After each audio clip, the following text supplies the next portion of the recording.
Hey y'all, hey y'all, hey. How y'all doing?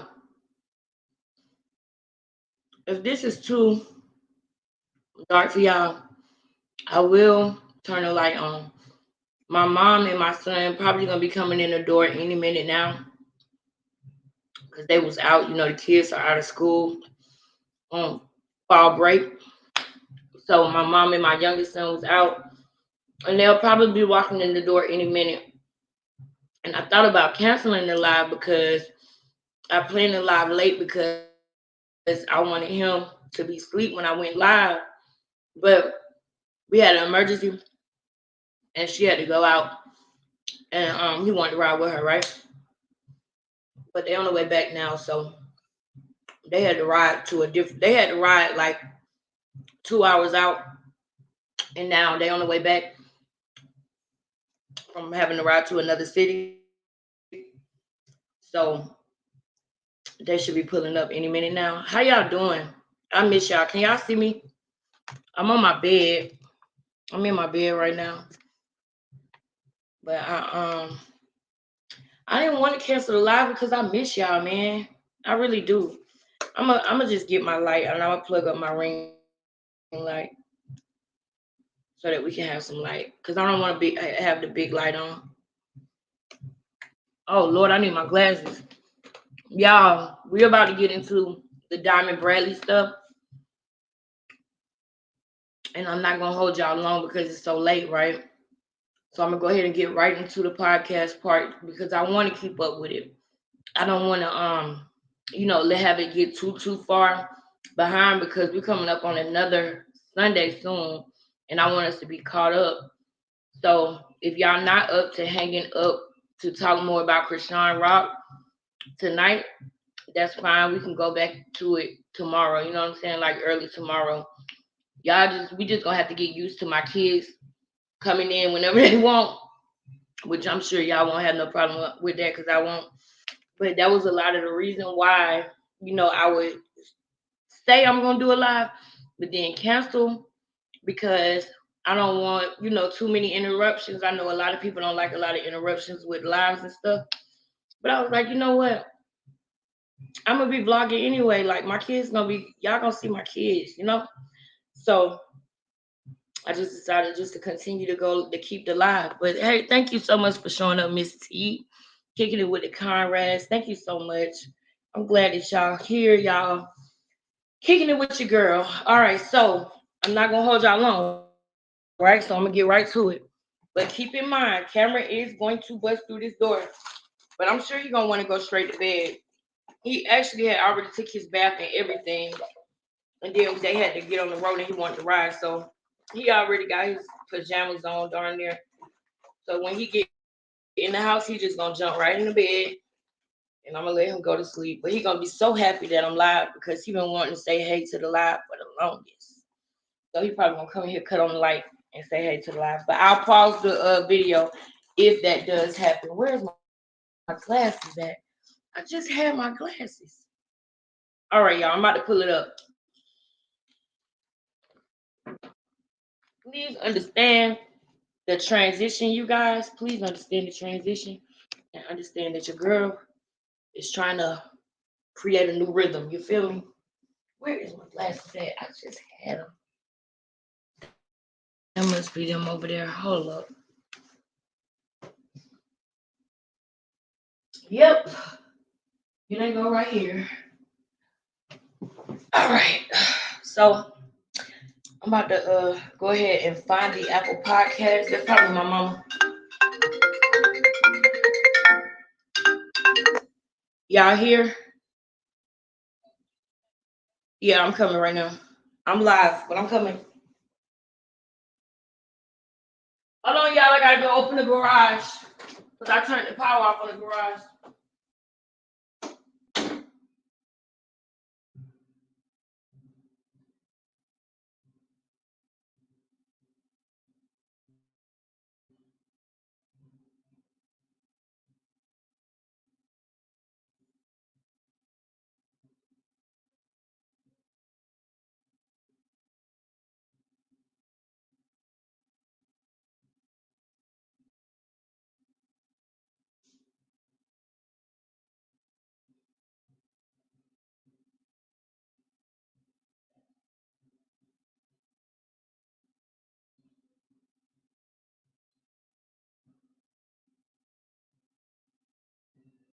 Oh Lord, Cash about to come in here, y'all. Brace yourself.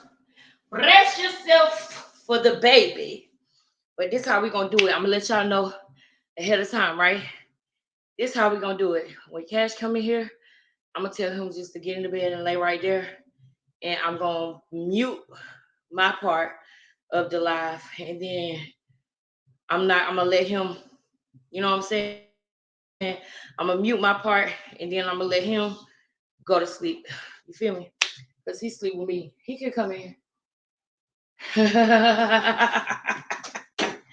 I already told him that you was coming. Everybody sleep, baby. Oh, hey, Toria. Yeah, Miss T.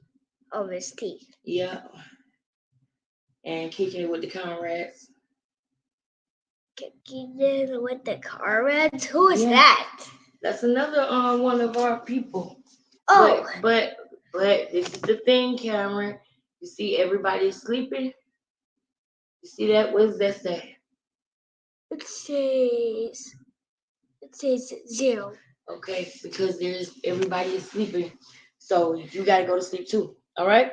Alright. Hey, Australia. Mom will let me know if you can come. Okay. We're gonna let you know, okay? All right, now take your pants off. Right. Go ahead and go to sleep. I just gotta play this part to this video because and I'm finna take my shirt off because I am hot. But no, it's okay. Can you, baby? I'm live. What? But listen, pass me my ring light right there, so that way they can have some type of light. Hey, you guys. Here go RJ. Hey, say hey, RJ. They out of school, child. You can't even see my big old head. Come on in. What's They good, y'all? School, child. Oh, what's good, y'all? How y'all doing? All right, y'all. Come on, because they're going to bed. That's good? Yes, that's good. All right, love you. No, wait, baby, wait. Pass me that ring light under the desk, under my desk. Yeah, and then cut the headlight off. I'm gonna go lay in bed with that. Take your money. Hey, I'm gonna lay down with you. Then get over there in the bed. Dang, you don't give Nana a box for the charger. Right here. Yeah, but she need a box for the charger thing. Yes. Thank you, baby. Yeah. Yes. Yeah, the thing. I'll get and she'll give it back. Yes. Who is you on the phone? Hey, let me speak to your mama. Hey sis, I'm live. Let me call you right back, okay? I need to tell you something that they told me in the hospital. Okay. I'm gonna tell you. You on live, you on speaker. Okay, well, I just Ooh, I had to hurry up because they can hear her, I think. Hold on.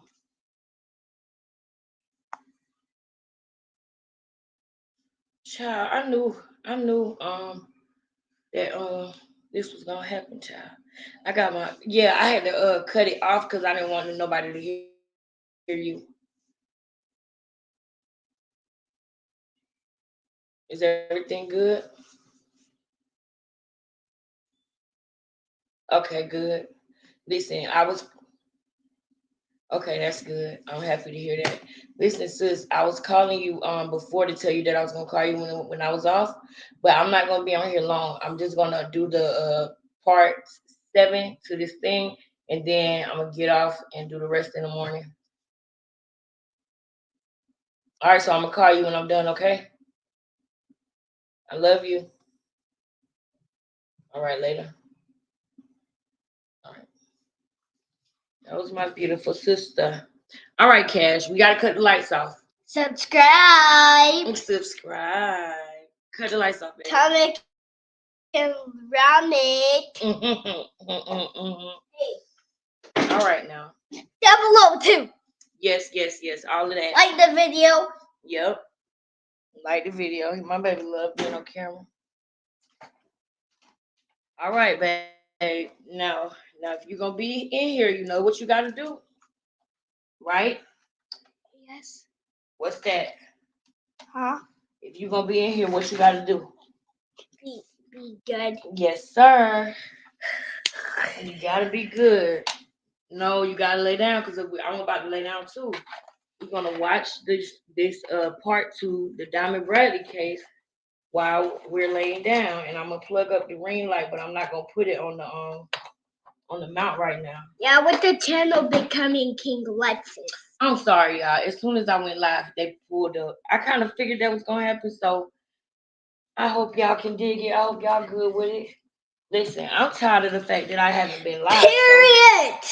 Period. I'm tired of the fact that I haven't been live. So listen, at this point, I don't care. I'm just glad that I'm on here because I haven't been live in a couple of days. I'm tired of this shit. I want to be live. Oh, I there's wanna keep two. going, This you know? this is one. Yes, that's okay. People gonna come in and out. They gonna peek in, and they might stay. They might not. Sometimes it be like that. But look, it's late, so that's what I expect. So I need you to do me a favor. All right, that'll be enough light for now, and then we'll turn this light off after that. Cameron, Huh? I'm gonna make you go in there with Nana if you don't get over here and lay down. Tell your Nana I said turn the air on because it's hot. Oh, okay. My bad, y'all. I'm hot, y'all. I'm sorry.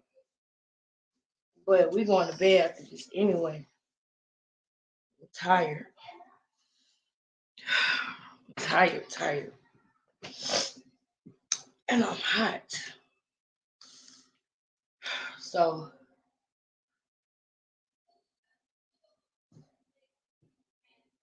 child. Mama, can you turn the air on a little bit, please?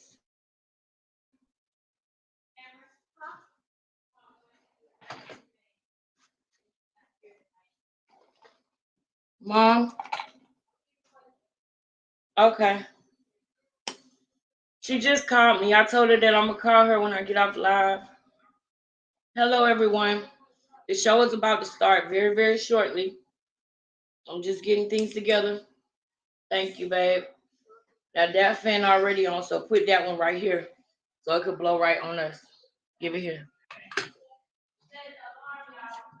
Okay, so yeah, set the alarm and Cash, close that door so that we can have noise cancellation. All right, boom. Now we got the fan right there.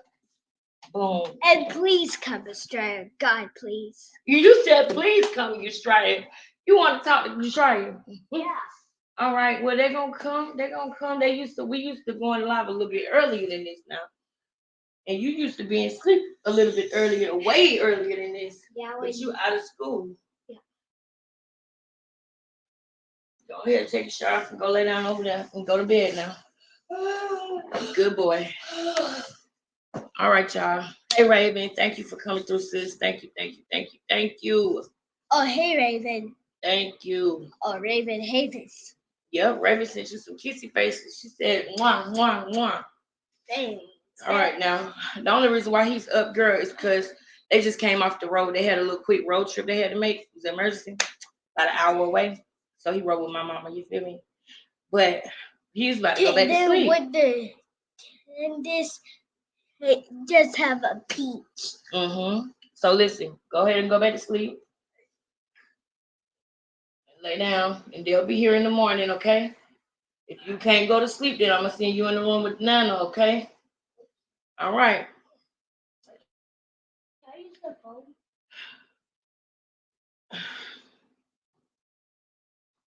Hold on, because it's going dead. See?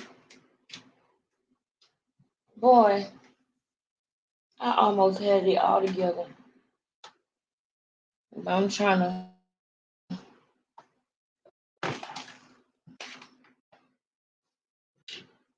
I'm coming, sis. Hold on, sis. I'm coming. Oh. All right, Cameron, now. I'm gonna give you this, and you plug it up over there. Here. She sent some hearts. Yep.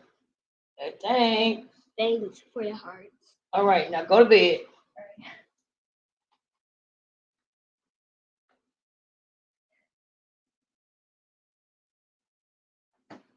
Good night. All right, let's get to the show. Thank y'all for coming through. I'm trying to go straight to the podcast, y'all, so that we can watch the podcast and be caught up on what's going on. I'm gonna just go ahead and share the screen. When I share the screen, I can calm down, camera. But let me get pulled up, and I'll be able to get you together. So hold on 1 second. Thank you. Give me that tea. Yep. Yeah. Wait, why you back here? Lay down, son. Or you gonna have to go to bed. Or you gonna have to go with your nana. You gonna have to lay down and go to bed up in here, honey. Matter of fact, let me put the light on something else.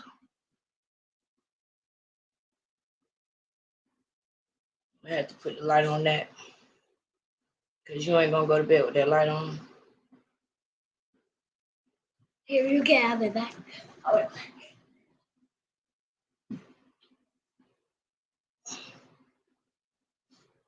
Yeah. Love you. Good night. All right, y'all. I'm pulling it up and I'm about to share the screen, you guys. Give me a second. Ooh. Just give me a second.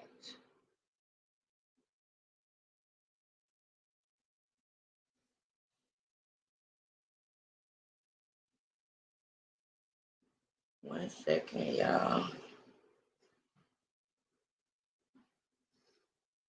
All right, boom.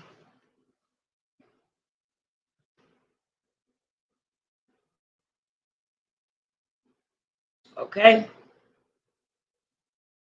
Let me share my screen. Oh, okay. Okay. I see y'all. Thank y'all. Thank you, Raven. Look at you. You don't need to come over here every time I say hey to somebody. Lay down, child. My child. I love you too. Give me a kiss. Oh, I love you too. Now go night night. All right. Let me share the screen. All right, y'all. We got to get into this part. I think we're on part 7, y'all. Share screen. Boom, boom, boom. I'm gonna get it together, y'all. We're gonna get us a nice groove. But the kids are out of school until next Wednesday or Thursday. So this is what we doing, y'all. All right, now we got episode 6, but there's supposed to be episode 7. So okay, lay it on the table. Hold up, is that the last one? Is that the one we saw last week?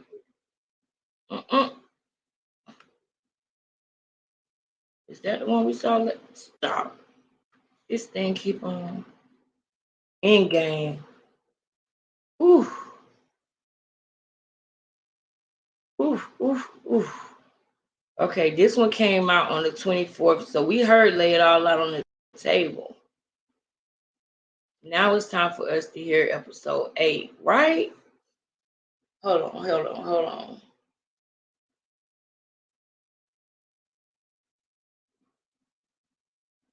Yeah, we seen that one.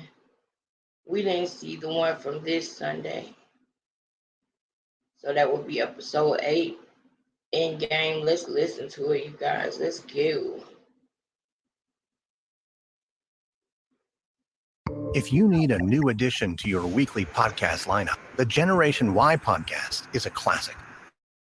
Every week, hosts Aaron and Justin sit down to discuss a new case or crazy occurrence, and they cover everything from mysterious disappearances and shady murders to the mysteries of Skinwalker Ranch and the outrageous Pizzagate scandal. With over 450 episodes, there's a case for every true crime listener. Listen to the Generation Y podcast on the Wonder app or wherever you get your podcasts. Ryan Reynolds here from Mission Mobile. With the price of just about everything going up during inflation, we thought we'd bring our prices down. So to help us, we brought in a reverse auctioneer, which is apparently a thing. Mint Mobile Unlimited Premium Wireless. Better to get 30, 30, better get 30, better get 20, 20, 20, better get 20, 20, better get 15, 15, 15, 15, just $15 a month. Sold! Give it a try at mintmobile.com/switch. New activation and upfront payment for 3-month plan required. Taxes and fees extra. Additional restrictions apply. See mintmobile.com for full terms. It's easy to get lost in the latest true crime podcast or your favorite binge-worthy show. But what about your own story? That's the most important story of all, and therapy helps you write it. BetterHelp Therapy is 100% online and designed to be convenient and flexible enough to squeeze in between the next episode on your list. Get started today at betterhelp.com/pause for 10% off your first month.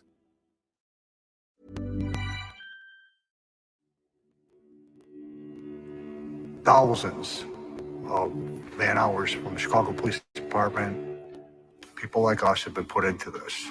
I'm going to ask you point blank, do you know what happened to your kids? No. I'm going to ask you again. This time I'm going to say, do you know what if George Washington did something to your kids? If you know, you can tell us. We will protect you.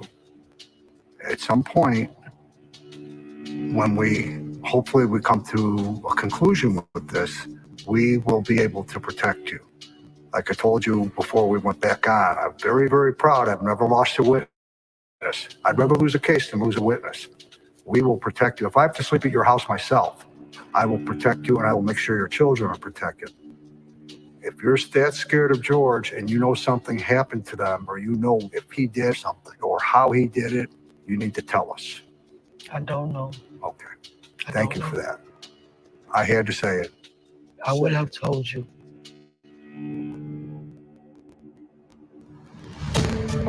I am Pam Childs, and this is Dissapeared, the Bradley Sisters.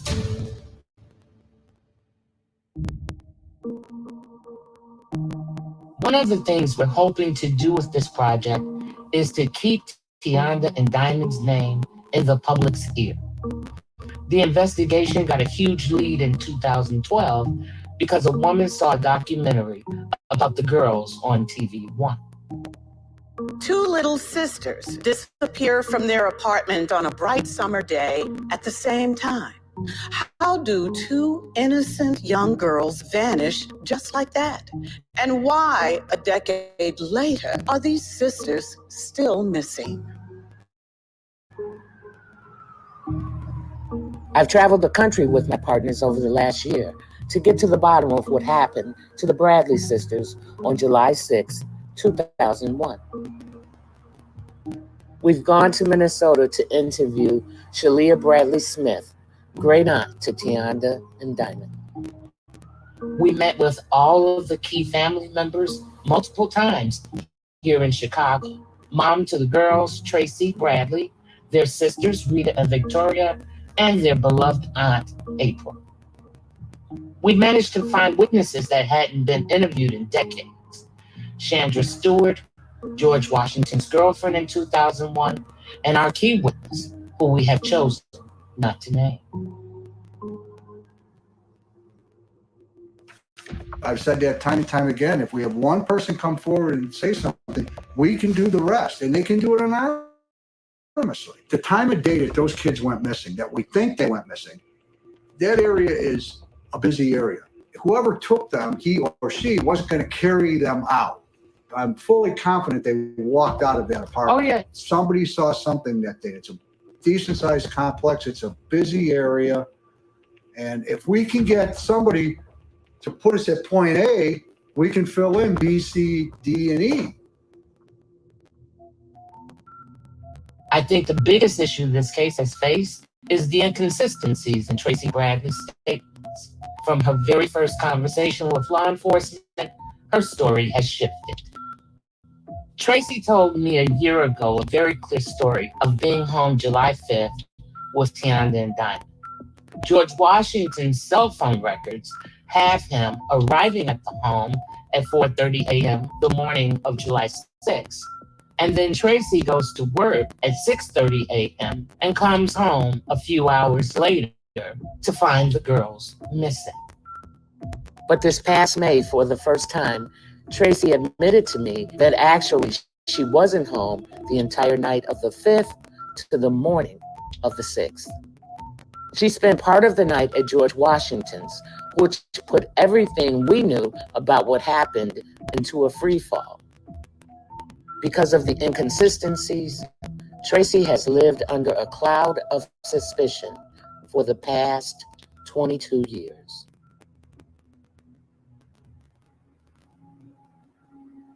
Couldn't go outside without somebody saying, "They're gonna miss Bradley. She had something to do with them kids being missing." How do you feel when people say that? Whew.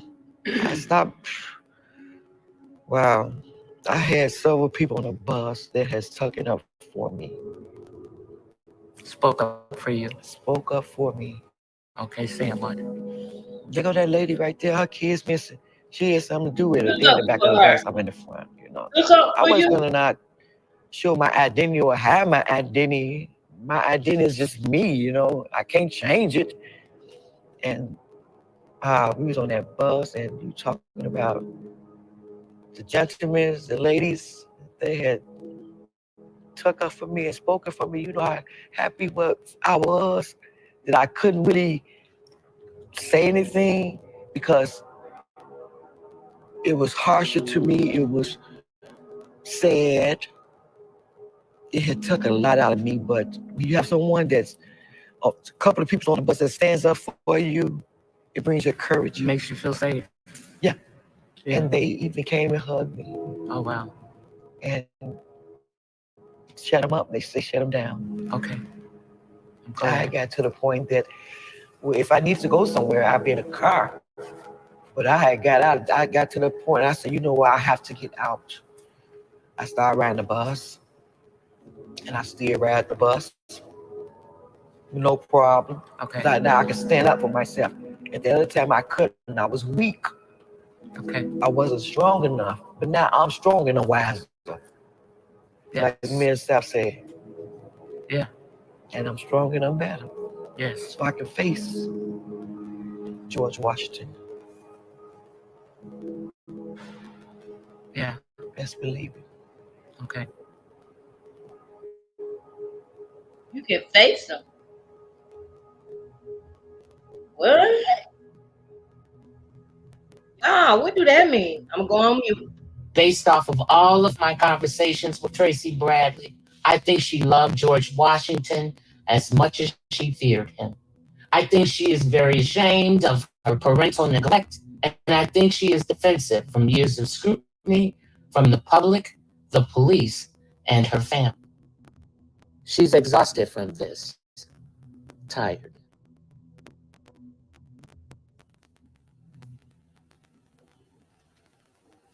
Ed and I recently sat down with Jeff Ignowski, one of the original detectives who worked on this case. He's been an invaluable resource to Ed when he took over the case in 2012 and is a good resource for us today. Jeff, in your opinion, what happened? My theory was she went to work, regular day. There was no camping. There was none of that. It's all lies. But they went out wherever, to the park, to the school, wherever they did.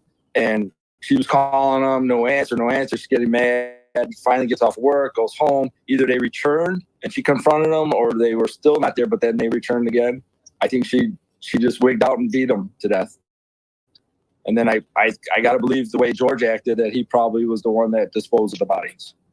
That was my theory for 20 years. I don't necessarily agree with Tracy with the participation part, but I do agree with the knowledge part. So that's my take on it. Yeah, well, my theory is that if he was telling them that he was taking, and Tracy says that she'd never been camping before, and so that led me to believe that maybe it was all George's idea. It was George's idea to separate her daughters. Tracy just let this man take over her whole life. And I think that she would have done anything to keep him in her life. So when we talked, you told me a story about when you had Tracy Bradley. And do you remember how many days after the... It was close. It was probably on the third or fourth day, maybe. You know, we're talking like the 8th, 9th, 10th in that area. I think a lot of the interviews were being conducted at her apartment, and you know, when the preliminary officers did the reports. I think first day when all the detectives ran out, and then it was a decision to bring her in, sit her down in one of the rooms, and just talk to her. We're treating her strictly as a witness victim of a missing. And then we just stepped on the pedal and we start to get into the nitty gritty and asking her more details if she would go into. And we kind of, I guess, want to say broke her down to the point where she was very upset. She started to get emotional. Tears started coming down. Paramedics came. I remember paramedic came and asked me, he goes, "What's her name?" I said, "Tracy." And he yells to her, he's like, "Tracy, are you okay?" And she lifted her head up and like shook it, like, "Yeah." And then put her head back down. And he looked at me, he goes, "She's fine." And we were just like, okay, take her away. They had to take her to the hospital. But after that day, that was it. We never got to talk to her again without, you know, either a pastor with her or a lawyer with her. It was like an opportunity maybe missed where we had a confession coming, and that's how I felt. That was my impression. She was going to confess. Tiny never really wanted to say much. I always felt like non-custodial time, because I agree. But there was so much like kid gloves at the time, you know. If this happened today, we would have solved this based on.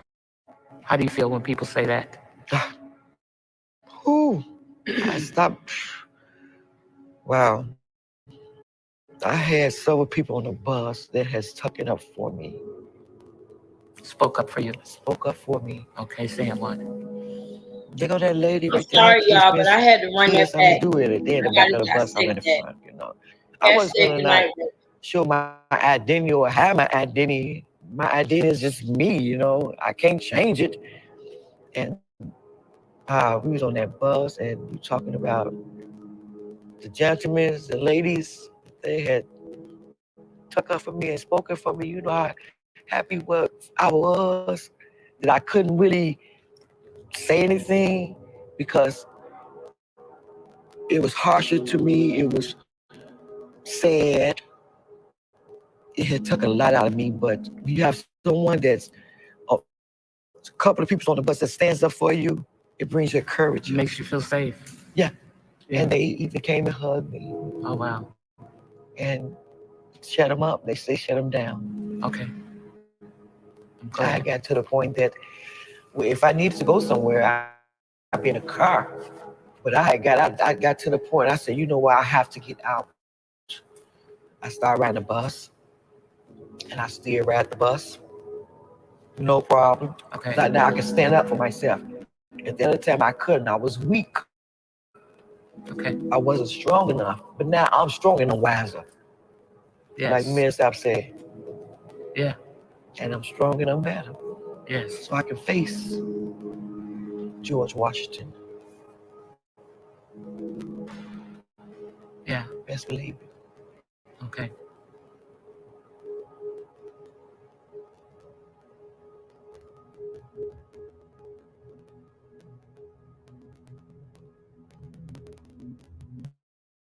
Based off of all of my conversations with Tracy Bradley, I think she loved George Washington as much as she feared him. I think she is very ashamed of her parental neglect, and I think she is defensive from years of scrutiny from the public, the police, and her family. She's exhausted from this, tired.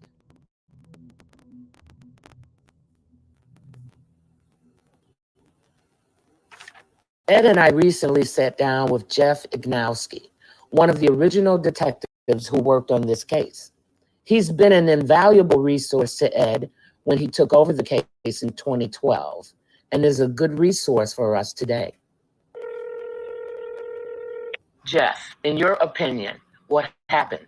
My theory was she went to work, regular day. There was no camping. There was none of that. It's all lies. But they went out wherever, to the park, to school, wherever they did. And she was calling them, no answer.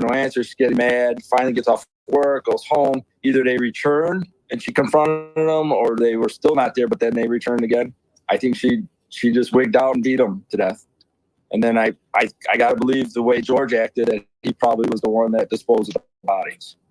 That was my theory for 20 years. I don't necessarily agree with Tracy with the participation part, but I do agree with the knowledge part. So that's my take on it. Yeah, well, my theory is that if he was telling them that he was taking, and Tracy says that she never been camping before, and so that led me to believe that maybe it was all George's idea. It was George's idea to separate her daughters. Tracy just let this man take over her whole life. And I think that she would have done anything to keep him in her life. So when we talked, you told me a story about when you had Tracy Bradley. And do you remember how many days after the... It was close. It was probably on the 3rd or 4th day, maybe. You know, we're talking like the 8th, 9th, 10th in that area. I think a lot of the interviews were being conducted at her apartment, and you know, when the preliminary officers did the reports. I think the first day when all the detectives went out, and then it was a decision to bring her in, sit her down in one of the rooms, and just talk to her. We're treating her strictly as a witness victim of a missing, and then we just stepped on the pedal and we start to get into the nitty gritty and asking her more details that she would go into, and we kind of, I guess, want to say, broke her down to the point where she was very upset. She started to get emotional. Tears started coming down. Paramedics came. I remember paramedic came and asked me, he goes, "What's her name?" I said, "Tracy." And he yells to her, he's like, "Tracy, are you okay?" And she lifted her head up and like shook it, like, "Yeah," and then put her head back down. And he looked at me, he goes, "She's fine." And we were just like, okay, take her away. They had to take her to the hospital. But after that day, that was it. We never got to talk to her again without, you know, either a pastor with her or a lawyer with her. It was like an opportunity maybe missed where we had a confession coming, and that's how I felt. That was my impression. She was going to confess. Tiny never really wanted to say much. I always felt like Tracy told Tiny, so that's why she kind of kept mum. So interesting that you said, because, you know, during the time that Tiny was going through her on the deathbed, that Shalia stepped in and kept everybody from actually going to see Tiny. I was trying to get to see Tiny before she passed away. So I do believe Tiny has some information about what happened to the kids as well. I brought her in the area too. I remember her leaving her in her interview, which was a completely non-custodial, non-adversarial interview. We had her in a conference room, and I never saw, and I took it at the time as she was just an older woman at a police station, la-di-da-di-da. But man, I never saw a woman so anxious to get the hell out of a police station. That wasn't under investigation or anything.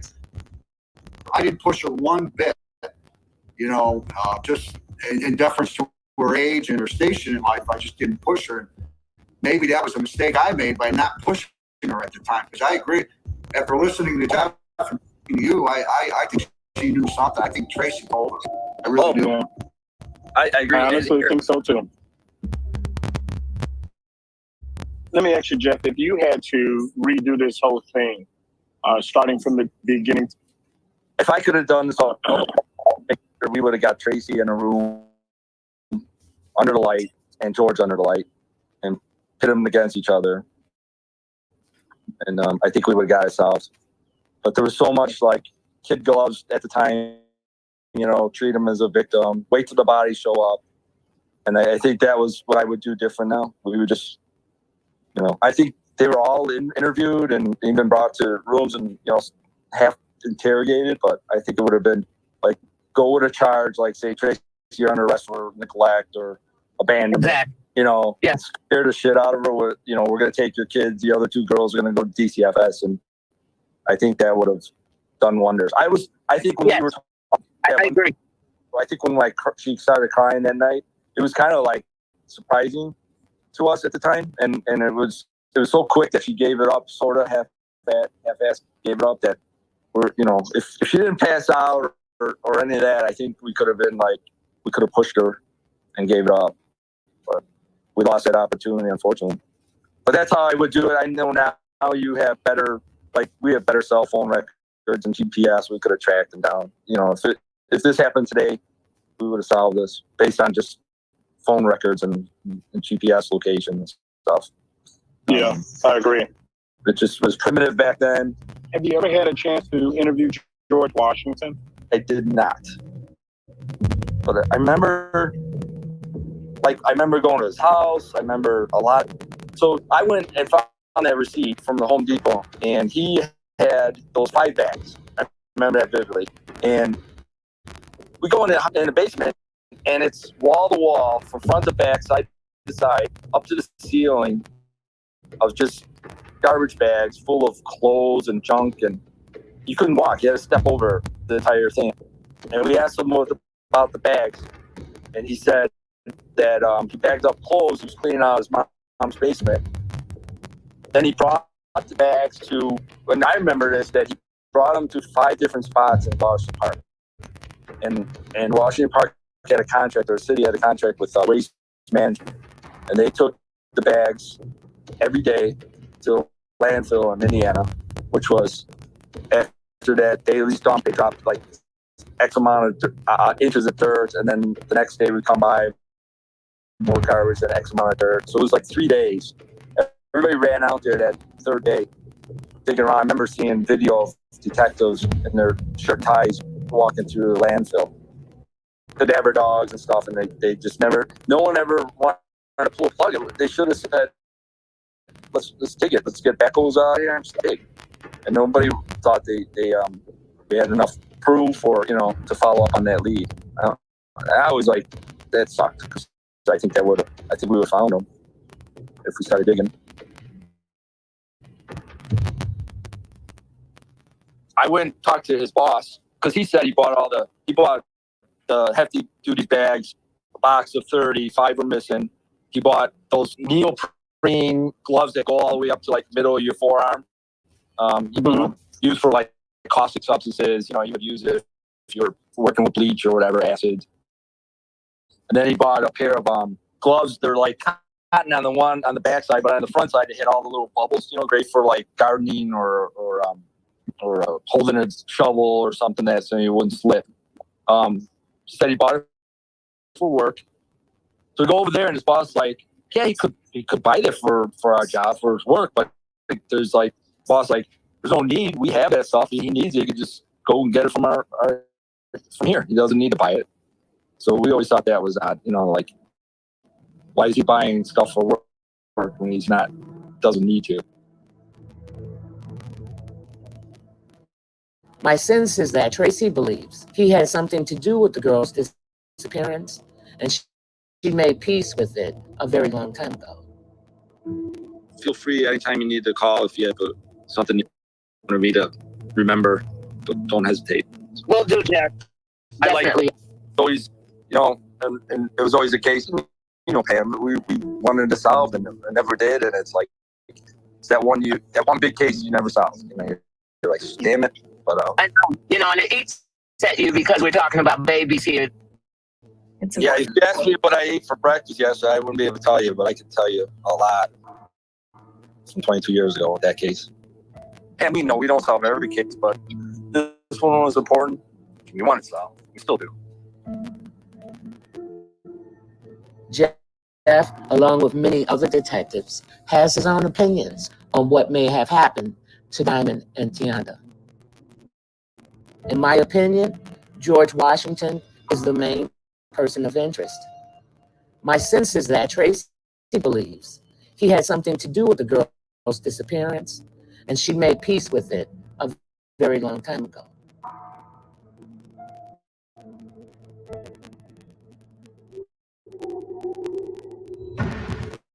We have to remain focused on the end game. The goal is to identify when exactly the girls could have disappeared. Ed and I get together one more time to discuss our plan to get this case moving with CPD. And we're zeroing in on when our unnamed witness could have seen George, and we believe it to be the night of July 7th, the day after the girls went missing. So now the missed calls from Chandra. Right. How many missed calls? There's was that? 13. Okay. There's 13 between 1828 and 1859 hours. Although it says he's at 89th and Greenwood at that point, at that time. Okay. Chandra, I do recall Chandra stating that if she called him that many times, he probably was supposed to pick her up and take her someplace, and he stood her up and was a no-show. So the way it looks to me is that he's pinging at 99th and Halstead, which has got to be he's at home. Right. He goes to the Home Depot, which is 3 minutes away, comes back home, uses those garbage bags to dispose of whatever he's disposing of, fills them up. And that's pretty much where he stays the rest of the night until at 21:57 hours, he calls Tracy's cell, and he's near Washington Park, 100 East 65th Street. At almost 10 o'clock at night, and this is the last I have of George's phone records, he is over near 65th and Cottage Grove at the east end of Washington Park. And that's almost And 10 that o'clock would at be night. Washington Park. Yes. That's the east end of Washington Park. Now, the other thing that I want to throw in here is that he would probably know Washington Park pretty well. He had to drive past that area every day from his job or from Tracy's house. When he was in Area 1 back in 2001, he did take the detectives over there because when they found the garbage bags, they said, well, why do you need that? And he said his neighbors were complaining about all the garbage he had from all the rehab he was doing. So he would drive them and just dump them there. Now, why he picked Washington Park is beyond me. There's about probably 10 or 15 other parks between there and his home out on the south side. So, and maybe that was just a habit he got into. I don't know. Well, you know, Washington Park has that huge field house. Yeah. They have all those garbage dumpsters right there. Right. And it's garbage dumpsters or cans everywhere where people can dump some stuff. Right. It's a big place. And I do recall him taking the police to that park, but they could uncover nothing. The garbage pickup had already happened. I think they pick the garbage up every day there. It's either every day or every other day. It's not a city service. It's a private service that the park district was using back then. The garbage was taken on a daily basis out to a landfill in Indiana. There's no barriers. There's nothing stopping you from going in or out of the park. In 2012, the woman that came forward said that George Washington ended up in Gary, Indiana, the week the girls went missing. Well, I don't know how he would get to Gary from 65th and Cottage Grove, but it's probably not that hard. He could jump over to the highway, but would he take a chance? Oh, at that time of night, maybe. He knew that area well, really, really well, because he had relatives that lived off of that back road that takes you into Indiana. This lady told you what she sent to the Bradley family, and that was in 2011 when she sent that message. Right. Is that's Yes. accurate, right? There's a chance that there's a good chance that that's the truth.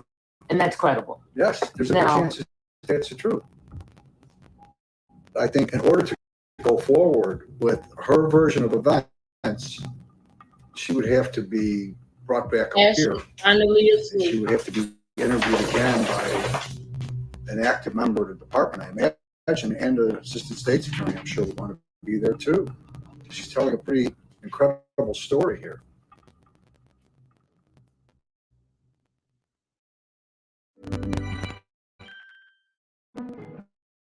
It's easy to get lost in the latest true crime podcast or your favorite binge-worthy show. But what about your own story? That's the most important story of all. And therapy helps you write it. BetterHelp Therapy is 100% online and designed to be convenient and flexible enough to squeeze in between the next episode on your list. Get started today at betterhelp.com/pause for 10% off your first month. If you need a new addition to your weekly podcast lineup, the Generation Y podcast is a classic. Every week, hosts Aaron and Justin sit down to discuss a new case or crazy occurrence, and they cover everything from mysterious disappearances and shady murders to the mysteries of Skinwalker Ranch and the outrageous Pizzagate scandal. With over 450 episodes, there's a case for every true crime listener. Listen to the Generation Y podcast on the Wonder app or wherever you get your podcasts. That's crazy. Hey, it's Janice from Warner Brothers Discovery. You know the problem with fads, they come and go. So when it comes to weight management plans, you need a long-term solution, and that's Noom. Noom uses science and personalization so you can manage your weight for the long term.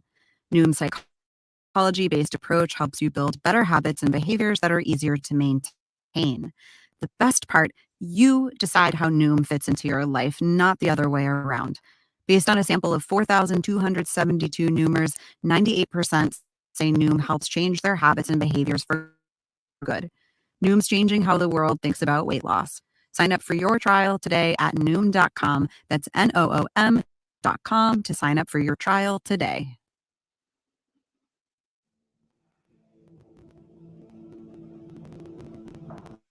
We're finally at a stage where we feel comfortable bringing in our heavy hitters to help us move our case forward.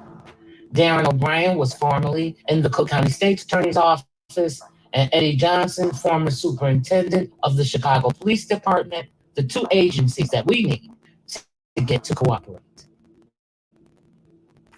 Myself, Joe Struck, and Investigator Foster sat down with Darren and Eddie to give them a rundown of our case. Darren, you're well versed on the missing case of Tiana and Diamond Bradley. Yes, I am. And Superintendent, of course you are familiar as well. I've always maintained that I think these little girls deserve justice. Basically, what we have done up to this point is we have been traveled far and wide. We've come across witnesses that we thought were pertinent to this investigation as far as getting some answers and possibly finding the person that we suspect that might be the kidnapper or killer or whatever he's going to turn out to be. We have filled Darren O'Brien and Superintendent Johnson in on our latest witness, someone we have decided not to name to protect their identity.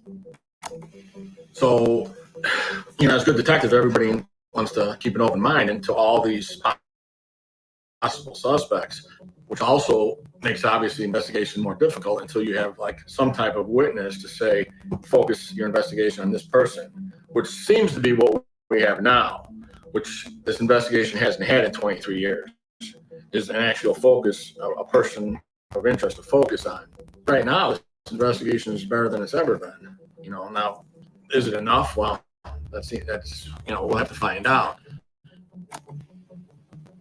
So Darren, from what we've informed you of, how we can proceed with CPD and with the state's attorney's office to get them on our side, to listen to our story. I talked to the state's attorney's office, some of the big wigs over there, and their position is that as long as CPD has an open case, even if it's just a name only, as it seems to be, they're not going to step on CPD's toes. So I think we need to do something that makes them want to not care about stepping on their toes. And maybe this last interview you had is probably the in at the state's attorney's office, if anything is going to be. Well, basically, so what I was thinking was that if we get enough for a warrant, an arrest warrant, at that point, and CPD would have to become involved. We'd have to get the evidence for the arrest warrant, then involve CPD, then go to the state's attorney's office for the arrest warrant. Once CPD presents the request for the warrant, I would talk to one of their bosses over there and make sure they're on board with that, or if there's something else they want. The conversations I've had, it wasn't like they're chomping at the bit, ready to go here. They basically said, don't call us, we'll call you type of thing, and let CPD do it. But CPD is not doing it as far as what you guys have told me. So we're in a catch-22. State's attorney's office won't help till CPD does it. CPD isn't going to do it until there's, who knows? You guys would know better than me. Superintendent Johnson, what do you think? Yeah, I think that Darren's right. Here's the thing. It's a sensitive subject, high profile from day one. I think that everybody in CPD still feels like these two little girls should get justice somehow. I do think that based on the information that you all have now, if I was still sitting in that chair, I would give a go-ahead with this because nothing beats a failure but a try. And if we have any chance of resolving this case, because like I said, the little girls deserve justice. I think that everybody involved should be willing to do that. Now, I will say this in terms of CPD. We know that they have tons of cases. We know that. Over time, memories fade. It's more difficult to catch up with witnesses. A whole lot of things happen over time. But once you get what you guys are describing now, in my opinion, I think that CPD would be willing to step in, especially I know the new superintendent. One of the best things we have going for us is the new superintendent of the Chicago Police Department just promoted this month. This has been a blockade for us since we restarted our investigation. The CPD had shut us out. Larry Stelling, I think he would be more than happy. I can't speak for him, of course, but I just know his character. But I think with what you all have now, this is the most we've had in years. And why these witnesses took so long to come forward, that's between them and their God. You know, this really makes me hopeful, just listening to the evidence that you all have gotten to this point, and more importantly, the witnesses, because that's what we need. As we all know, what you suspect and what you can prove aren't always the same thing. So now you've got something that's admissible evidence in court, I'd be all over it. In most cases, in cold case, are cold for a reason. Yeah. They're cold because people have not cooperated. They're still not cooperating. Witnesses have died for various, a myriad of reasons. But, cold cases are cold for a reason. I mean, let's face it, the investigation for CPD is only as good as the witnesses that they can produce, right? Yeah, just like any investigation. Right, exactly. Okay, so let me ask you something, Superintendent. How busy is Snellen right now? Oh, these first few months, he's going to be inundated, So he don't have time for me. Well, this is a big thing. This is a big This case. might be the time. Yeah, this is a big case. So I do think knowing him like I know him and listening to what you all have uncovered to this point, I do think he would give you a little time, a little ear time. I think that he would probably give the go-ahead to let's see what we can do with this. Because I think everybody, especially the people inside the CPD, the brass and the detective, I think everybody wants to put this to bed, get some resolution. It would be wonderful. Yeah, I do. And it would make him look like a king. Yeah, for PR purposes. Yeah. And there's no shame in how this has gone to this point. Well, the reason this investigation dragged on 23 years is not because the police did anything wrong. There was little to no cooperation with this investigation, which is totally surprising considering we're talking about two babies. Right. But as it stands out, for whatever reason you want to say, fear for DCFS, fear of this, there was little cooperation in this whole thing from the beginning. Right. Which is why it went cold, and which is why we're still talking about it 23 years later. So to Pam's point, I do think that now is a good time to revisit it with CPD. I really do, because look, it's a feather in everybody's cap at this point if it can come to some kind of successful resolution. What's so crazy, everybody we interview that has a relationship with George Washington always continue to say that he is a very smart fucking man. Oh, I can believe that. Right. And people that think he did it think he's smart enough to outsmart the whole police department, basically. I mean, we had hundreds of people working on this. I mean, there were so many people working on this case. It was crazy. I mean, everybody worked on it, basically. Yeah. That wasn't going on some kind of fresh murder or fresh scene, but everybody else, what can we do? What can we do?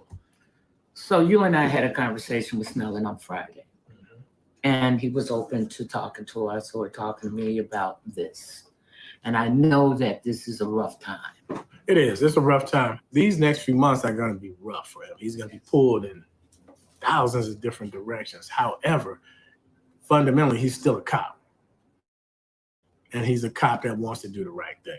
Exactly. Yeah. So I think 30 minutes of listening to what you guys have uncovered, I think will do the trick. I really do.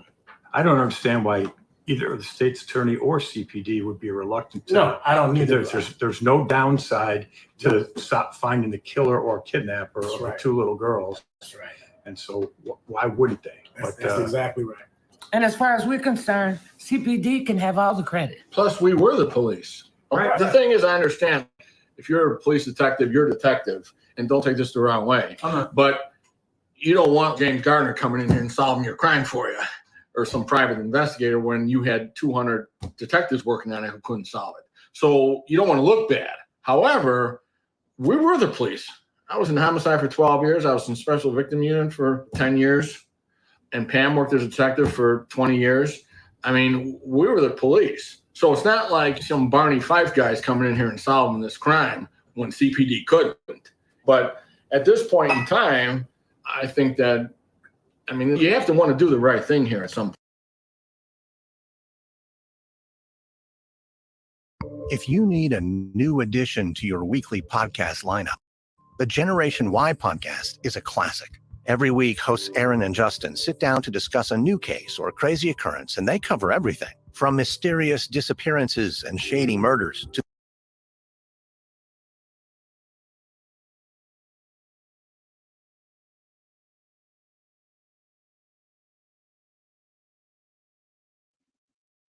I'm gonna go back to it and find where we were because I think that I ran it back by mistake, but it's really irritating me to hear them going back and forth about who gets the credit and about how they will feel. Like, we're trying to solve the case. Who cares about who gets the credit for it? Who cares about all this bullshit that they're talking about? Who cares? If they don't want to take the case, if the person who they're speaking of, that they're saying he would look like a king if he did this and that, like, nobody cares about that when it comes to these two girls about who did it and who did what. You should be wanting to solve the case to bring the girls home or to either bring closure to the family. All the things that they're telling us is just like, y'all trying to dress it up in a pretty bow of how y'all feel these girls, of how y'all feel this family, and that's crazy to me. And all these years later, you guys are still fucking pompous assholes. All these years later, you're still shallow, pompous assholes. Who cares about any of that shit? To be honest with you, if you have the information, go to the news. You should be singing it to the rooftops. You're doing a whole entire podcast. Like, y'all are still, man, I ain't gonna say the E word. I'm not gonna say the E word because at the end of the day, we want to know the information. At the end of the day, we want to know what happened to the girls. So I'm not gonna say the E word yet. I'm gonna wait till this is completely finished and we know exactly what happened before I say that they were E-wording these girls. But that's what it's given when you start talking about he would look like a king or as far as we're concerned, they can have all the credit. Who cares about the credit? They're killing me with that. I was just like disgusted by that. Like, what do you mean as far as you're concerned they can have all the credit? Like, who cares about the credit? Like, we trying to find these girls, man. End game, what is their end game? That's the question. Can I get some tips? I think it's more so you really don't want to think the worst. Better than me. Superintendent Johnson, what do you think? Yeah, I think that Darren is right. Here's the thing. It's a sensitive subject, high profile from day one. I think that everybody in CPD still feels like these two little girls should get justice somehow. I do think that based on the information that you all have now, if I was still sitting in that chair, I would give a go-ahead with this because nothing beats a failure but a try. And if we have any chance of resolving this case, because like I said, the little girls deserve justice. I think that everybody involved should be willing to do that. Now, I will say this, in terms of CPD, we know that they have tons of cases. We know that. Over time, memories fade. It's more difficult to catch up with witnesses. A whole lot of things happen over time. But once you get what you guys are describing now, in my opinion, I think that CPD would be willing to step in, especially I know the new superintendent. One of the best things we have going for us is the new superintendent of the Chicago Police Department just promoted this month. This has been a blockade for us since we restarted our investigation. The CPD had shut us out. Larry Snelling, I think he would be more than happy. I can't speak for him, of course, but I just know his character. But I think with what you all have now, this is the most we've had in years. And why these witnesses took so long to come forward, that's between them and their God. You know, this really makes me hopeful, just listening to the evidence that you all have gotten to this point, and more importantly, the witnesses, because that's what we need. As we all know, what you suspect and what you can prove aren't always the same thing. So now you've got something that's admissible evidence in court. I'd be all over it. I mean, most cases in cold case are cold for a reason. Yeah. You know, they're cold because people have not cooperated. They're still not cooperating. Witnesses have died for various, myriad of reasons. But, cold cases are cold for a reason. I mean, let's face it, the investigation for CPD is only as good as the witnesses that they can produce. Right. Yeah. Just like any investigation. Right, exactly. Okay, so let me ask you something, Superintendent. How busy is Snelling right now? Oh, these first few months, he's going to be inundated, So he don't have time for me. Well, this is a big thing. This is a big This case. might be the time. Yeah, this is a big case. So I do think, knowing him like I know him and listening to what you all have uncovered to this point, I do think he would give you a little time, a little ear time. I think that he would probably give the go-ahead to, let's see what we can do with this. Because I think everybody, especially the people inside the CPD, the brass and the detective, I think everybody wants to put this to bed, get some resolution. It would be wonderful. Yeah, I do. And it would make him look like a king. Even for PR purposes. Yeah. he And there's steps no in, shame big in splash. how this has gone to this point. Well, the reason this investigation dragged on 23 years is not because the police did anything wrong. There was little to no cooperation with this investigation, which is totally surprising considering we're talking about two babies. Right. But as it stands out, for whatever reason you want to say, fear for DCFS, fear of this, there was little cooperation in this whole thing from the beginning. Right. Which is why it went cold, and which is why we're still talking about it 23 years later. So to Pam's point, I do think that now is a good time to revisit it with CPD. I really do, because look, it's a feather in everybody's cap at this point if it can come to some kind of successful resolution. What's so crazy, everybody we interview that has a relationship with George Washington always continue to say that he is a very smart fucking man. Oh, I can believe that. Right. And people to that this think point. he did it think he's smart enough to outsmart the whole police department, basically. I mean, we had hundreds of people working on this. I mean, there were so many people working on this case. It was crazy. I mean, everybody worked on it, basically. Yeah. That wasn't going on some kind of fresh murder or fresh scene, but everybody else, what can we do? What can we do? So you and I had a conversation with Snelling on Friday, and he was open to talking to us or talking to me about this. And I know that this is a rough time. It is. It's a rough time. These next few months are going to be rough for him. He's going to be pulled in thousands of different directions. However, fundamentally, he's still a cop. And he's a cop that wants to do the right thing. Exactly. Yeah. So I think 30 minutes of listening to what you guys have uncovered, I think will do the trick. I really do. I don't understand why either the state's attorney or CPD would be reluctant to. No, I don't either. There's no downside to stop finding the killer or kidnapper of the two little girls. That's right. And so why wouldn't they? That's exactly right. And as far as we're concerned, CPD can have all the credit. Plus, we were the police. Right. The thing is, I understand if you're a police detective, you're a detective. And don't take this the wrong way. But you don't want James Gardner coming in here and solving your crime for you or some private investigator when you had 200 detectives working on it who couldn't solve it. So you don't want to look bad. However, we were the police. I was in homicide for 12 years. I was in special victim unit for 10 years. And Pam worked as a detective for 20 years.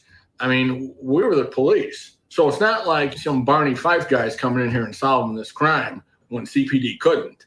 But at this point in time, I think that, I mean, you have to want to do the right thing here at some point.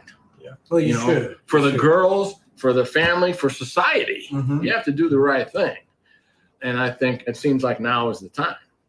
So maybe this unclogs that, and now all the pieces will fall in place, especially when looking at the evidence that you guys have uncovered and have solidified. It's great, especially to get the corroboration. I think that's close to arrest warrant status. It does seem like the right time. I spoke with Rita and Victoria one more time. What's your truest feeling? It's like the same as hers. Honestly, I just want to know the truth, good or bad. What do you think the truth is? Man, I'm crying.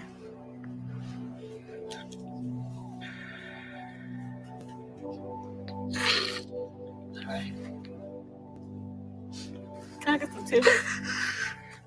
I think it's more so you really don't want to think the worst about a situation.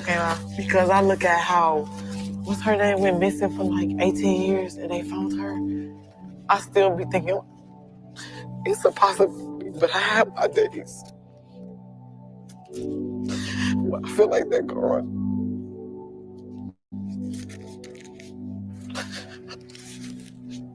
You need another one.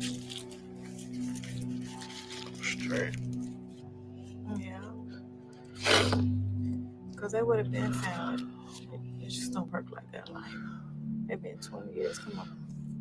It just don't work like that. If they was alive, someone would have came.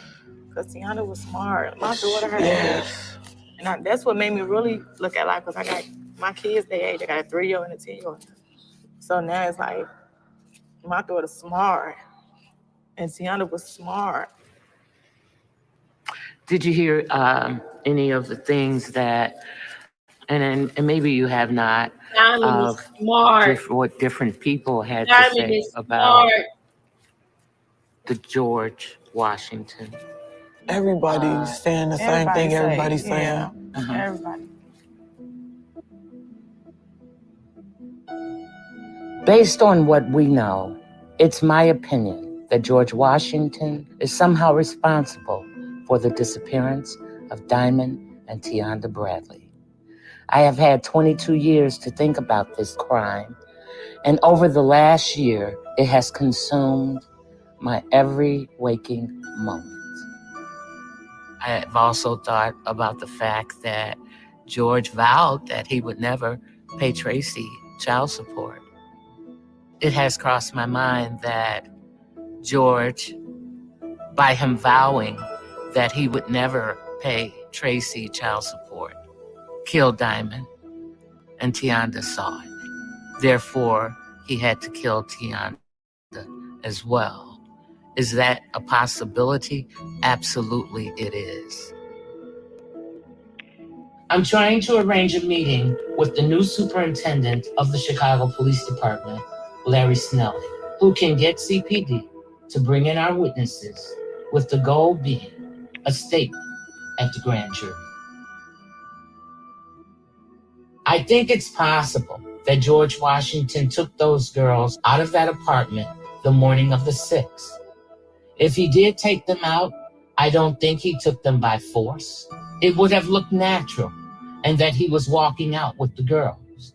Of course, he had been seen in that complex many times by many people with Tracy and her daughters. So nobody would be suspicious. I believe that he had enough time to get him to wherever it was that he killed him, which was, or could have been, his house. His phone pings near 99th and Halsted, near his house, and it's possible that at that point, he did what he had to do. My theory is that he then went back. He got Tracy home from work. She discovered the girls were missing, and he dropped her off. He didn't assist in the search because, in my opinion, he knew that he had to get back to dispose of those bodies. And however he did that, in whatever manner, later that night, in the wee hours of the morning, he got rid of them. It's possible then he showed up at our witness's house. That's my opinion. This is what we're trying to prove. And of course, everyone is innocent until proven guilty. But it's what I believe. As of September 2023, George Washington has not been arrested in conjunction with this case. Did I ever forget? No, not ever. Which led me to be having this weigh on me all these years, and which brought me to the point where we are today. We put our heads together. We didn't give up. We're not giving up. I mean, we're not quitting until it's done. And we've done some good stuff, and we got some good leads, and we have more now than has ever been presented before. And I think that that's phenomenal. Are we done? No, we're not done. We got some more things to do.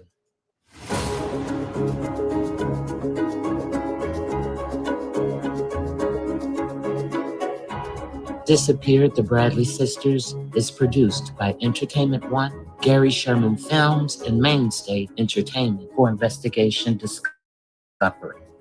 The series is hosted and co-produced by me, Pam Childs, written and executive produced by Julie Sisson, executive produced by Gino McDermott, Benjamin Adams Trueheart, Gary Sherman, and Rob Lee. Additional writing and producing by Jason Crow, associate producer Stephen Pips, sound design, mix, and original music by Dean White. The executive producer for ID is Keela Woodard. You can follow our show wherever you get your podcast, and we'd love it if you could take a second to leave us a 5-star review on Apple Podcasts.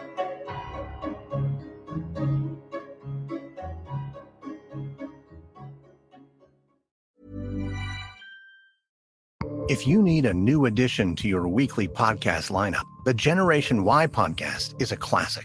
Every week, hosts Aaron and Justin sit down to discuss a new case or crazy occurrence, and they cover everything from mysterious disappearances and shady murders to the mysteries of Skinwalker Ranch and the outrageous Pizzagate scandal. With over 450 episodes, there's a case for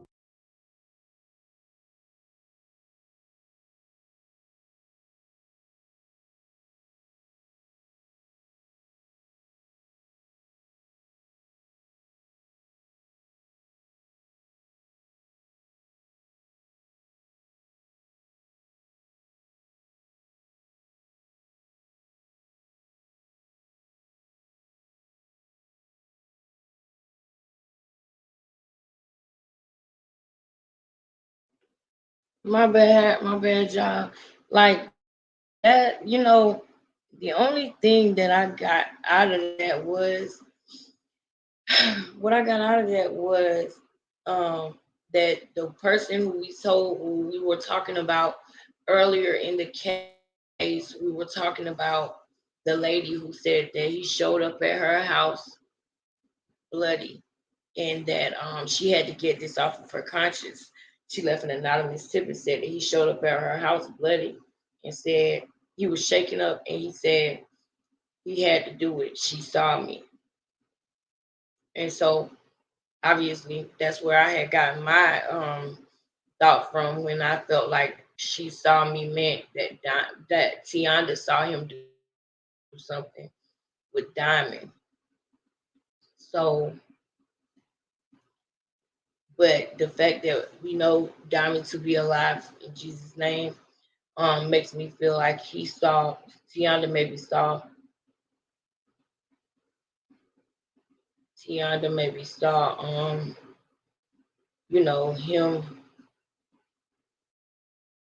sell Diamond or take Diamond. Maybe Tianda saw him take Diamond because, y'all, I really feel in my heart of hearts that we have found Diamond Bradley.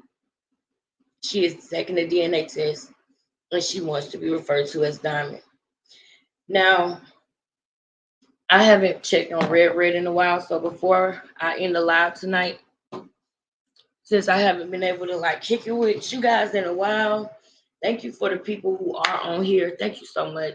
I appreciate you. I really do. I do want to check on Red because it's been a minute since I have ever been able to do that. And then we're gonna lay it down, and I'm gonna try to come to y'all back to you guys tomorrow.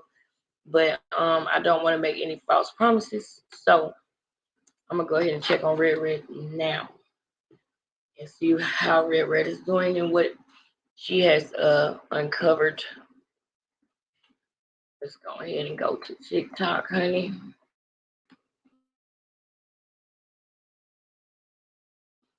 Let's go ahead and go to TikTok.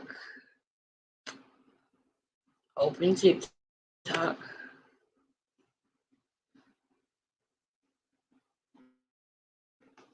All right, hold on, I'm coming. All right, so boom, we sharing. Come back over here. Bring it back up.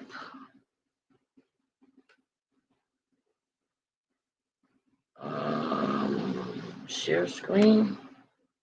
Share screen. All right, now let's see what Red talking about. All right, so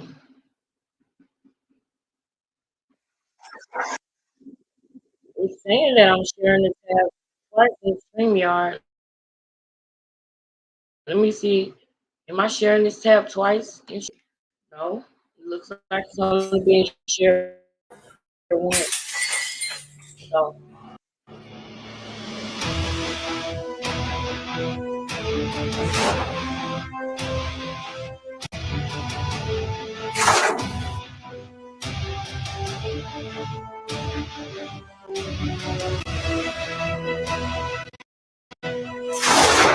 as you all know that sometimes it can be irritating. Page not available. What?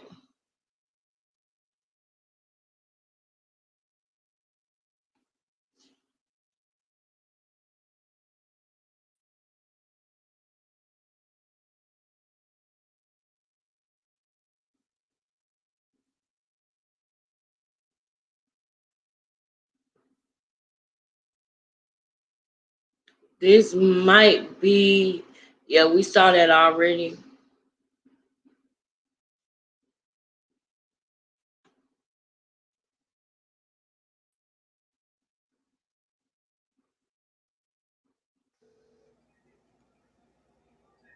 Yes, I'm here.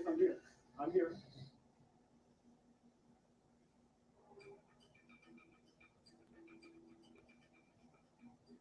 I'm here.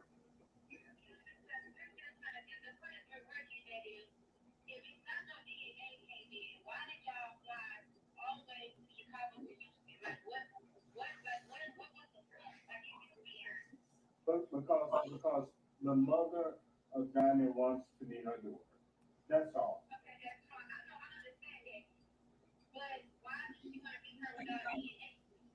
Listen, we don't know when the DNA is going to come. Okay, we saw this. We are here trying to unite a family. That's all. These are age progression photos that show what Diamond and Tianda would both look like 18 years later. Just as an FYI, it's been 20 years this past July since they went missing. Tianda Bradley left her mom a note, but she also left her mom a voicemail. In the voicemail, she says that George is at the door. Now, there were two Georges in her life. George, who was the mom's boyfriend, and George, who was a neighbor that used to babysit her and her sister. This voicemail was deleted before the cops could hear it. All of that to say, no idea if the cops actually followed up on this or not. If you want to hear more about Tianda and Diamond's story, go ahead and check out our podcast. It's The Mystery. These are age progression. All right, I don't want us to see anything that we have already seen. So I'm going to, I think we saw that we saw China Doll Part 2. Let me see.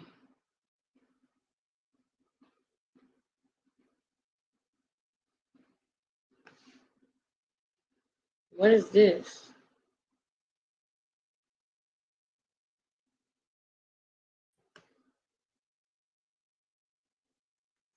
Look, I want to redirect y'all.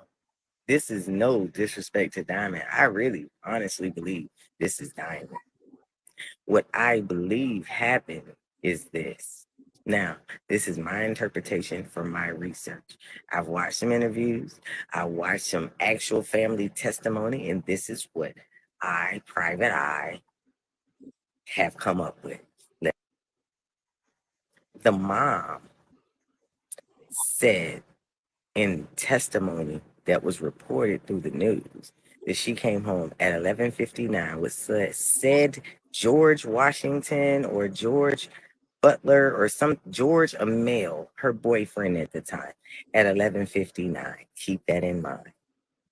The sisters, she had two older sisters. They had two older sisters that lived in that house as well. They documented in video that the aunt came by looking for the girls in the daytime, and that late they said that the girls were at home or something, and or they didn't know. And later on that evening, the aunt came back with the police looking for the girls. So 11:59 is midnight. The end of the day, the mom comes home, finds a note that her kids are at the store in the playground. The mom is just discovering at midnight her girls are missing. Meanwhile, the aunt had already knew, had already involved the police, had already gotten the siblings involved. But the mom's out with the boyfriend. Right. Even if she didn't have nothing to do with it, society was seeing what she had going on. A 10-year-old with a 3-year-old, her 10-year-old was raising the 3-year-old, while the big kids, the 12, 13, however the older siblings were off doing their thing, mom doing their thing. The aunt discovered the kids were missing first. Because otherwise, if the mom discovered it when the aunt addressed the older siblings, why didn't the older siblings jump and start looking for their sisters then? They went about their day. They didn't know their sisters were missing. So the aunt discovered it because the aunt knew what type of mama her sister was back then. So instead of making herself look bad because her kids are gone, she had the account and the sister was demanding it. The sister was more demanding for answers than the own mother. The mama got something to do with it. Facts. Okay. Look, I want to redirect y'all. This is no. All right, hold on. We gotta go to red page because this stuff is pretty old. Who was that? 17 hours ago.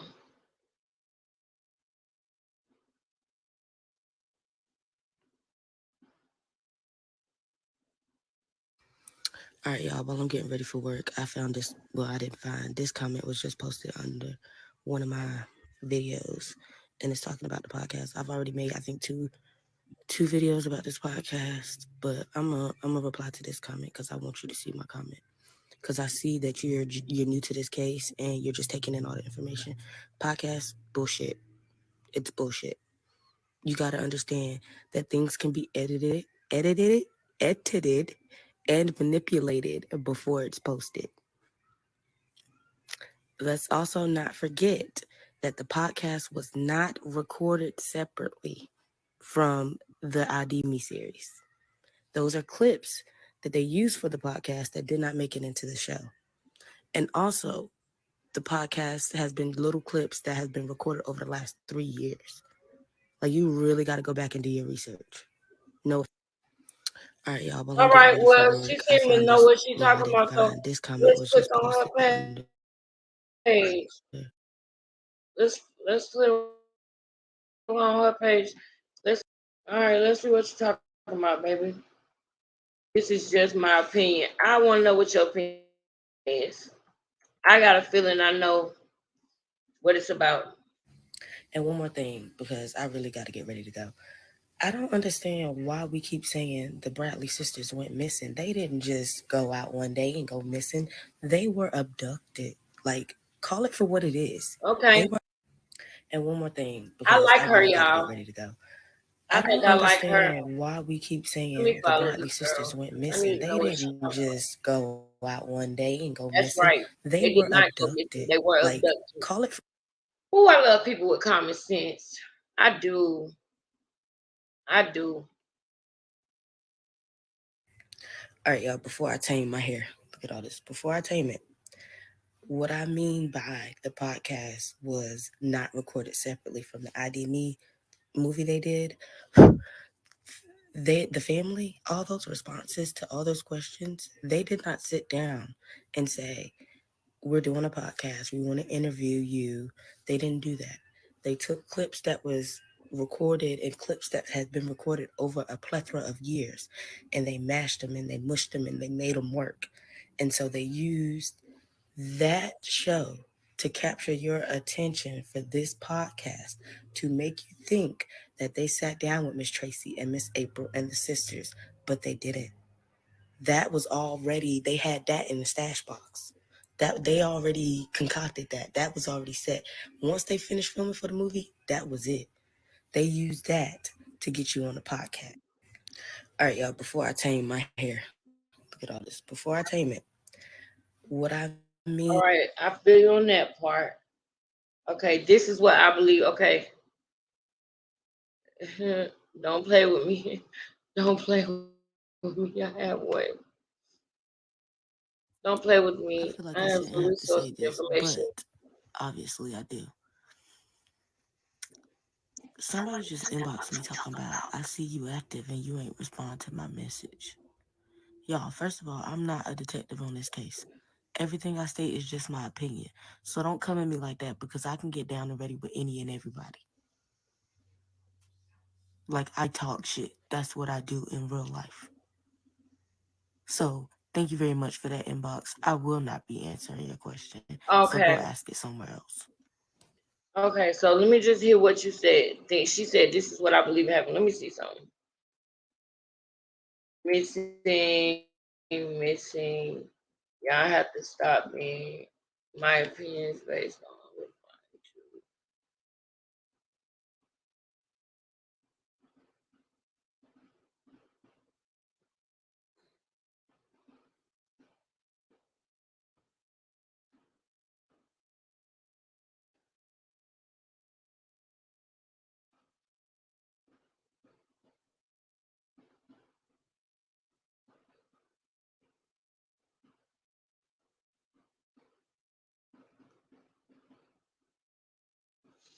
all right. I'm gonna just hear what her opinion is, and then I'm gonna go to Red. I'll do some more research on this young lady on my own, but I do want to know what she believes happened though. So let me see. I'm going to say this and then I'm just going to go to bed. I do not believe that them girls are unalived. I believe that they are alive. Argue with All somebody. right, that Don't sounds argue with me. good. I love it's cut and dry, Period. right to the point. Me too. All right, so let's go check on Red before we end the night. Red got the tea because she's talking to Shalia.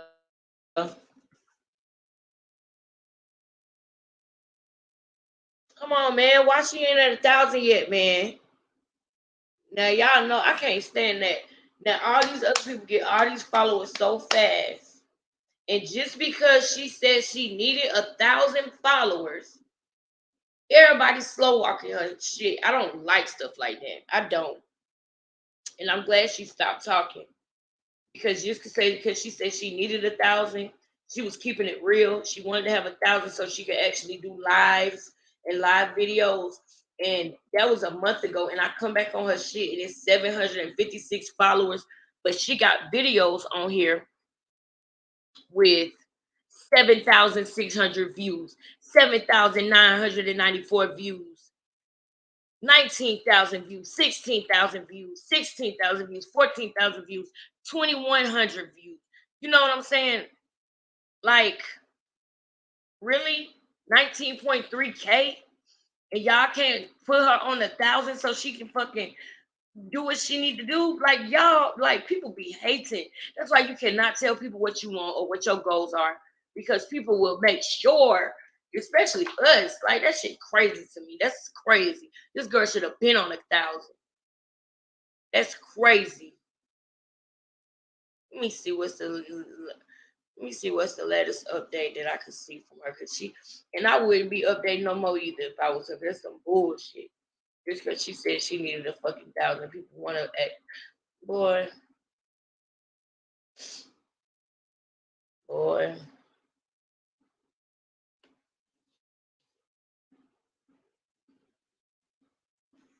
Good morning, TikTok. It's 6:45 a.m. in Georgia. Share, follow, share. This video is going to be about part 6, part 5, and 6. So we saw that they interviewed Sandra. We saw that Sandra did pretty much give George Washington an alibi. We did see that Sandra said that George did try to put her children in the trunk as well. Well, he did mention putting her children in the trunk to go to the movies. We heard all of that. Part 6, we heard that George Washington is not being cooperative with the investigators on this case. We also heard that that they are going to be submitting the case to the state's attorney general for arrest or arrestees. We heard that there is someone that they're going to question that may possibly know who did this. In part 7. Also, we heard them state the phone records that were involved, the information that was on the phone records. Again, I told you I did have that information. Was given permission to upload that information, but I'm not going to upload it because 1, I don't know how. 2, I just want to wait until at least they get somebody in custody before I feel comfortable uploading it in, because I don't want to blow the case. Don't want anyone to possibly run or self-harm themselves behind it, because we do want the people or persons to be arrested.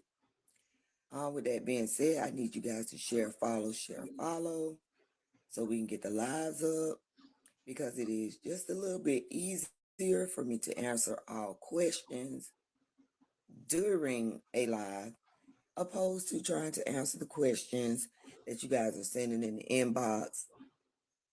I really appreciate the love. It's a little overwhelming because I can't get to them all. I don't want to miss anyone's questions, concerns, or anything. So I just rather prefer to do it on a live where, we can sit down and discuss it. I will give you my opinion, my take on this. Everything is an open book on this channel. Again, share, follow. This will not be the only case. My next case that I'm planning on doing is AJ Armstrong, because I just don't think he did it. And I have a good, what can I say? My intuition doesn't lead me wrong majority of the time. And I just really feel like I know who did it in the AJ Armstrong case. But back to the Diamond Tianda. We're praying for y'all for a safe return. We're praying that the people that are involved in this are dealt with accordingly. Praying for the Bradley family. Want those girls to come home safe and sound.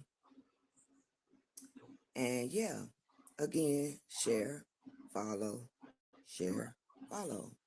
We have like almost under 300 people to go. Share it to your friends, family members. Share, share, share. So we can get in there. We can have open discussions. Again, it's almost over. It's almost over. And these girls are going to be found and they're going to be brought home. With that being said, you guys have a great day. And they are going to be found and they are going to be brought home, y'all. So I'm going to just check real quick. That was 9:24. I don't think I saw the one she did on 9:16.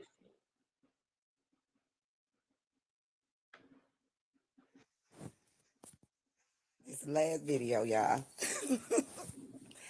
But I also want to say, like, at the power of 9, let's talk. All right, let's talk about it.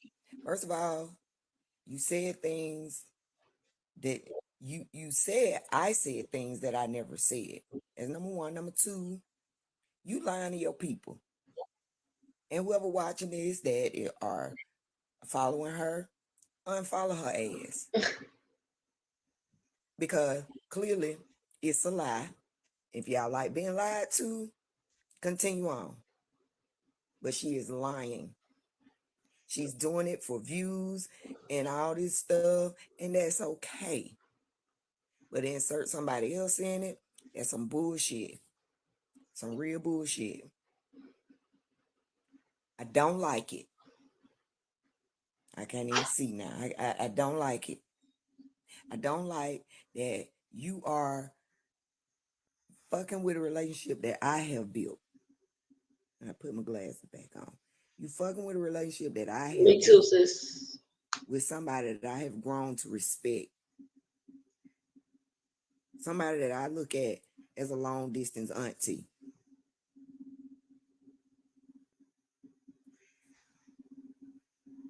I will never. Let me see, how can I say this? Because I want to be very direct and clear.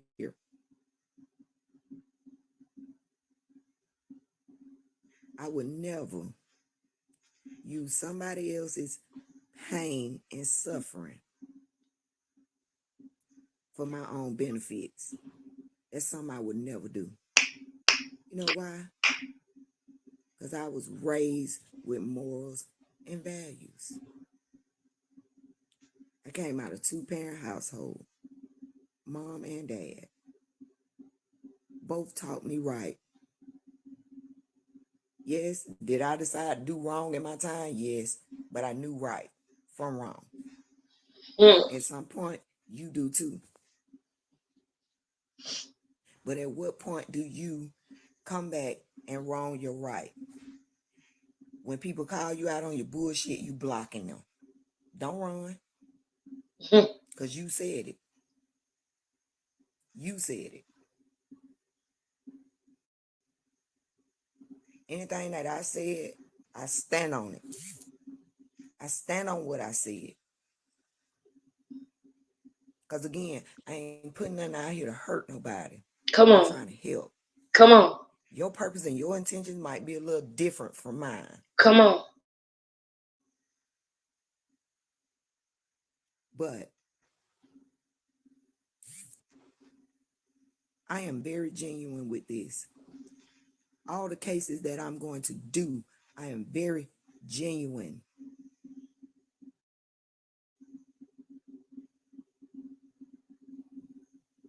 It really upsets me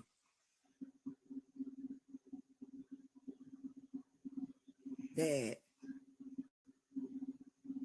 you can just come on here, assassinate my character, and feel it's okay. It's not fucking okay. Not fucking okay. You know, I have never conversed with you, talked to you, messaged you, none of that. I don't fucking know you. I don't know you.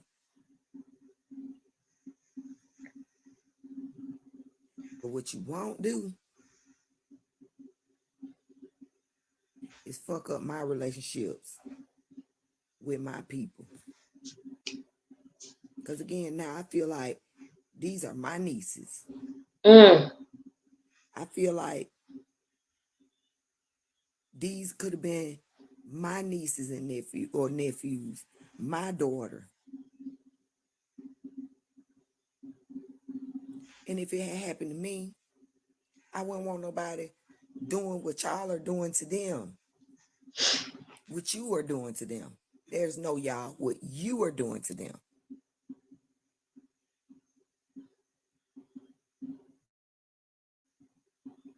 You better hope and pray that nothing like this never happened to you. Because one thing I know, and two for sure, when you dig one man's hole, you fall in that motherfucker 3 times harder. And that's a proven fact. Karma is real. Karma is real. And karma will come around and slap your ass so hard the way you can't even get up. See how that lady ain't been able to come out her house for 23 years without being judged? That can easily be you. That can easily be me. This is why I don't put shit out that I have assumed. I got a lot of assumptions. A lot of them. And again, in the beginning, I had a lot of assumptions. But you know, the difference between me and you is what I do now. If I assume something, You I ask pick a up my question. phone and I call Auntie. I say, hey, Auntie, what you think about this? And she tell me straight up, no, baby. Don't, that ain't it. And I throw it on out the window. Do I get on here and make a video? Nope. Do I get on here and say, oh, well, Auntie said this to me today, so I believe what she was trying to tell me was Diamond and Raylan is the same person. No, I don't do that. No.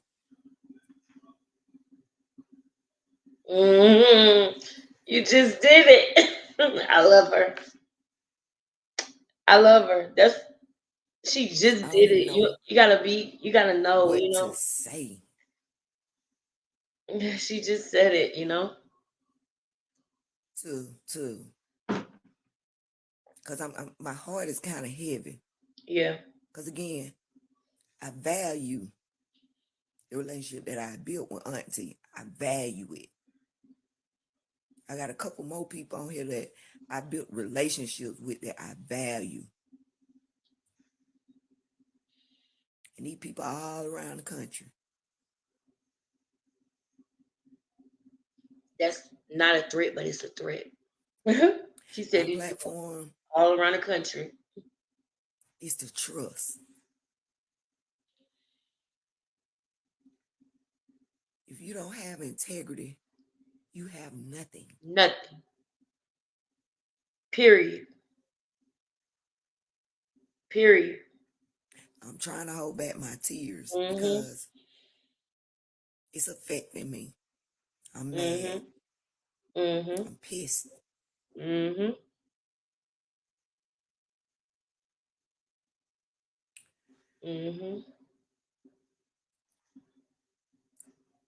But again, these are America's nieces. America's. Not just the Bradley family. These are all our nieces. These could be all our sisters. These could be all our kids. Would you want somebody to do that to you?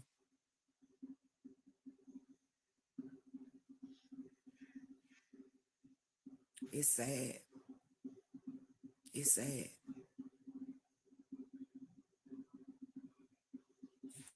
But I'm going to get up off here before I start crying because I don't want no pity party. I don't want none of that shit. Come on. Come on. I just want you to stop fucking lying on me. Ooh. Put some respect on my fucking name. Come on. And especially put some respect on Auntie Shalia's name. Come on.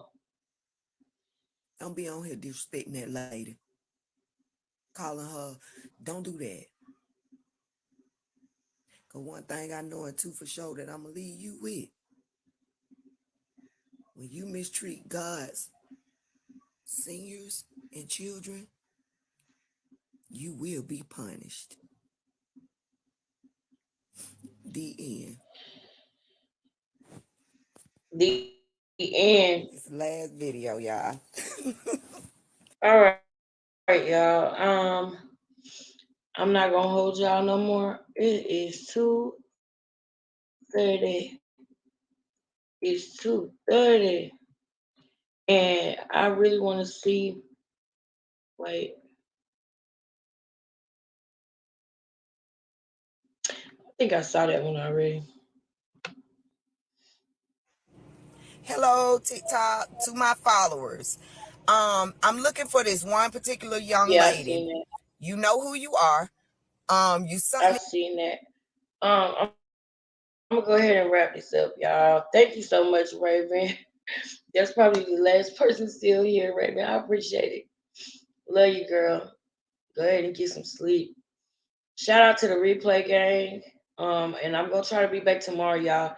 We need to talk about Krishan Rock. We need to talk about that. We do. About the last video that I showed, and at the end we talked about Krishan Rock and the baby. There was a knot on the baby's head, and I do believe that that is probably why. I love you. I mean, I'm talking about I love you. You really wrote this whole time, girl. We gonna talk Raven, but we also gonna talk about Krishan Rock. I really do believe that that was a knot on the baby head, and that might be the reason why the surgery was postponed. Maybe she was afraid for them to see the knot on the baby head. Maybe she thought, everybody already had a picture of her in Walmart. So we're gonna talk more about that tomorrow. I'm gonna make it a point to come and talk to y'all about that and actually put it in the title because I do want more people to chime in on it because maybe I'm right, maybe I'm wrong, but it's a conversation that I feel like needs to be had because it is a lot of young mothers out here, and we're dealing with one right now where a young mother that got afraid that she would get in trouble about something with her kids kept information back from the police. So even with this situation with Krishan, I feel like it needs to be talked about. Maybe if we have more of these conversations, then we can avoid some things that happen with our young children in this country. Not just in this country, in this world, period. So thank y'all so much. Thank you to everybody who's held it down and stayed up in here. Thank you, Raven. Thank you, Miss T, for coming through. Thank you, kicking it with the Conrads. Thank you to anybody else that was in here that may not have hopped in the chat, but just popped in and popped out. However, I appreciate it. And I will see y'all hopefully tomorrow. I'm gonna do my best to see y'all early tomorrow. Later, y'all have a good night. Peace.